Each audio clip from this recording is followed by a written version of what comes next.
Hello साथीहरु, स्वागत छ हजुरहरुलाई मेरो युट्युब च्यानलमा। आज चाहिँ म ढिलो उठिछु कि साथीहरु। सधैँ 5 बजे उठ्ने म आज त 6 बजे उठेर हिँड्न हतार भात तरकारी बनाउन लागिरहेको छु। आज चाहिँ राति पानी परिरहेको थियो कि राति कति ठुलो पानी परेको थियो नि त, ठुलै पानी परेको थियो कि पानी मात्रै परे त हुन्थ्यो नि साथीहरु, चट्टान समेत लागेको थियो।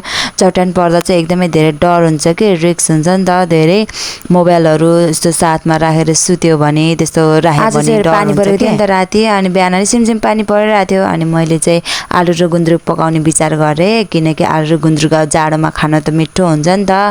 झोल गराएर खाने, आलु र गुन्द्रुकको झोल मात्र गराएर खाँदा नि हुन्छ। मैले चाहिँ आलु र गुन्द्रुक बनाउन लाएँ। मेरो हस्बेन्ड काममा जानुहुन्छ नि त, उसलाई फेरि के गरे यस्तो गुन्द्रुकको झोलहरू, त्यस्तो झोलहरू धेरै मन पर्दैन कि। अनि त्यही माथि त्यो आलु धेरै हाल्नुपर्छ, उसलाई चाहिँ अलि लतक्क भएको चाहिन्छ नि त। अनि त्यही भएर मैले आलु काटेर पनि मैले यहाँ कराई बसालिसकेको छु। अब म पहिला त गुन्द्रुकलाई फुराउनु पर्छ कि। हजुरहरूले कसरी बनाएर खानुहुन्छ? यसरी गुन्द्रुकलाई पहिले फुराएर के तेलमा गुन्द्रुकलाई पहिले फुराएर बनायो भने चाहिँ यस्तो मिठो हुन्छ नि साथीहरु। गुन्द्रुकको टेस्टै छुट्टै हुन्छ कि, गुन्द्रुकको बास्नै छुट्टै आउँछ। हजुरहरूले पनि एकचोटि ट्राई गर्नु होला। यो भिडियो चाहिँ हेरिकन हजुरहरूले पनि ट्राई गर्न सक्नुहुन्छ। गुन्द्रुकलाई पहिला फुराएपछि फुराउने बित्तिकै तेल तात्ने बित्तिकै गुन्द्रुक हाल्ने, अनि फेरि फुराएपछि अनि निकाल्ने हाल्ने के, त्यस्तो गर्नुपर्छ। अहिले मैले भिडियो बनाएको छु, तपाईहरुले भिडियो पुरै हेर्नुभयो भने हजुरहरूले बुझ्नुहुन्छ नि त के गर्न लागेको, यो के को लागि बनाएको भिडियो भनेर सबै कुरा बुझ्नुहुन्छ के।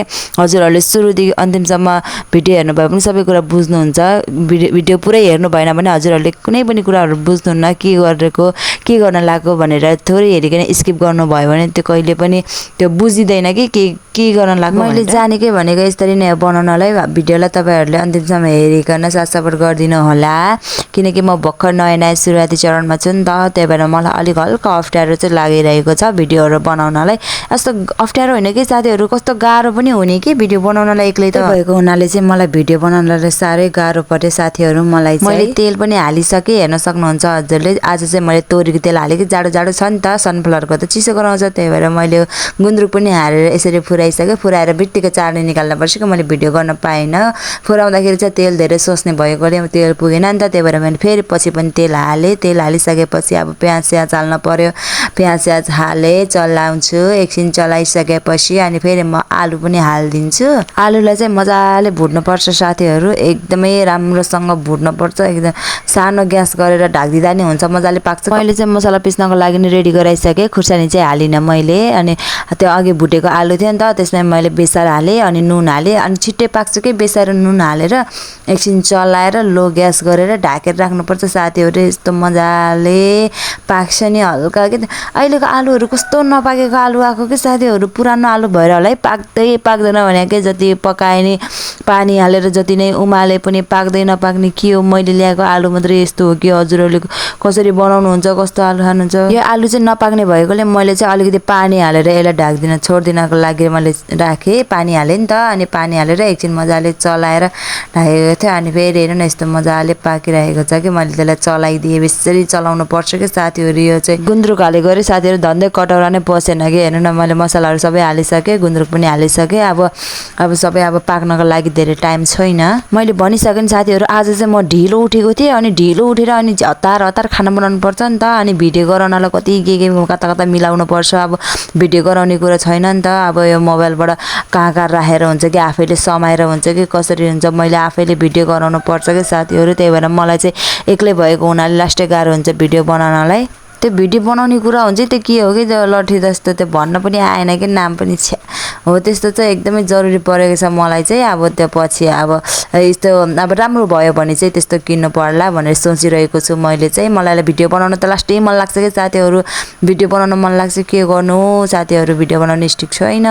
त्यही भएर अब मैले पछि किन्छु अनि राम्रोसँग भिडियो बनाउँछु। मेरो चाहिँ क्यामेराहरू पनि अलि राम्रो छैन कि, किनकि मोबाइल पुरानो भइसक्यो नि त। जति मोबाइल पुरानो हुँदै गयो त्यसको क्यामेराको क्वालिटीहरू पनि एकदमै लो हुँदै जाँदो रहेछ भन्ने कुरा मैले बुझेँ। किनकि मैले पहिला चलाउँदाखेरि यसको क्यामेराहरू सबैकै केही ह्याङहरू पनि केही हुन्थेन कि, मलाई एकदमै राम्रो थियो। अहिले चाहिँ यो मोबाइल एकदमै ह्याङ हुने, एप्सहरू पनि केही नअट्ने भएको छ कि। मलाई जुन एप्सहरू चाहिन्छ नि साथीहरु, त्यो एप्सहरू अटेकै छैन कि।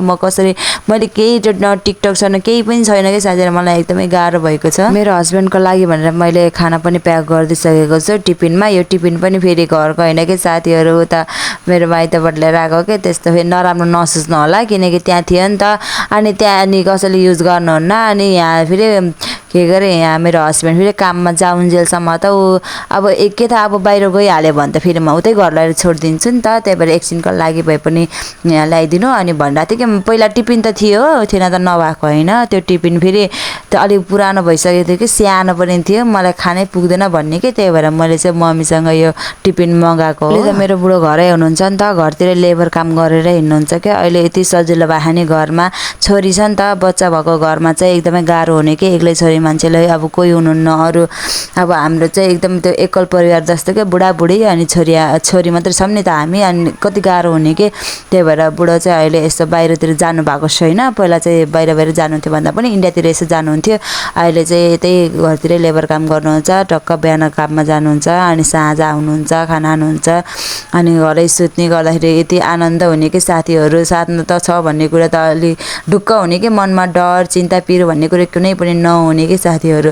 हस्बेन्ड घरमा साथमा भयो भने कुनै कामहरू पनि सघाउने, छोरी बिरामी भयो भने कति दुःख हुन्छ हामीलाई होइन, छोरी मान्छेलाई एक्लै कति टेन्सन हुन्छ कि, बच्चा बच्ची भयो भने, बच्चा बच्ची नहुँदासम्म त्यस्तो केही टेन्सन केही हुन्थेन कि साथीहरू। जब छोराछोरी भइसकेपछि सबै चिन्ता फिक्री भन्ने कुरो सब आमालाई हुँदो रहेछ कि साथीहरू। अरू बाउलाई भन्दा नि आमालाई चाहिँ धेरै चिन्ता हुन्छ क्या, हामीले देखाउन नसके पनि तर हाम्रो मनमा यति धेरै चिन्ता हुन्छ भन्ने कुरो त्यो छोरी मान्छेलाई मात्रै थाहा हुन्छ कि, त्यो आमालाई मात्रै थाहा हुन्छ कि। आमा भन्ने शब्द नै प्रिय छ साथीहरू आमालाई, त्यही भएर कसैले पनि आफ्नो आमाहरूलाई नराम्रो नभन्नु होला। बाई बाई साथीहरू, लाइक कमेन्ट गर्नु होला, सब्सक्राइब गर्नु होला क्या।